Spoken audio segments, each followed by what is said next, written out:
اعوذ باللہ من الشیطان الرجیم، بسم اللہ الرحمن الرحیم۔ السلام علیکم ورحمۃ اللہ وبرکاتہ۔ آج ہم بات کریں گے دریائے سندھ کے بارے میں۔ برائے مہربانی اگر آپ میرے چینل پر نئے ہیں تو میرے چینل کو سبسکرائب ضرور کر دیں تاکہ میری آنے والی تمام ویڈیوز کا نوٹیفیکیشن آپ تک بار بار پہنچ سکے۔ دریائے سندھ پاکستان میں سب سے زیادہ لمبا اور سب سے اہم دریا ہے۔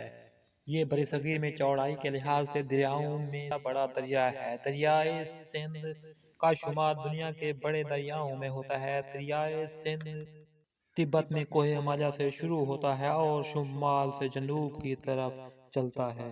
پنجاب اور سندھ میں پینے کا مرکزی منبع ہے جو کھیتوں اور باغات کو سیراب کرتا ہے۔ اکثر لوگ دریائے سندھ سے مچھلی کا شکار کرتے ہیں اور اسی پر ان کی معیشت کا دار و مدار ہے۔ اس پر بہت سے پل بنائے گئے ہیں۔ لوگ دریائے سندھ کو دیکھنے کے لیے آتے ہیں اور وہ اس کی وسعت اور اس میں پانی کی زیادتی سے حیران ہوتے ہیں۔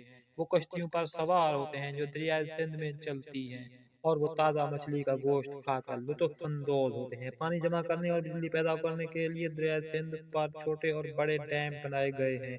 ان میں سب سے بڑا ڈیم تربیلا ڈیم ہے جو ہری پور کے شہر میں بنایا گیا ہے اور اس کی تعمیر 1974 میں مکمل ہوئی اور وہ دنیا کا سب سے بڑا ڈیم ہے۔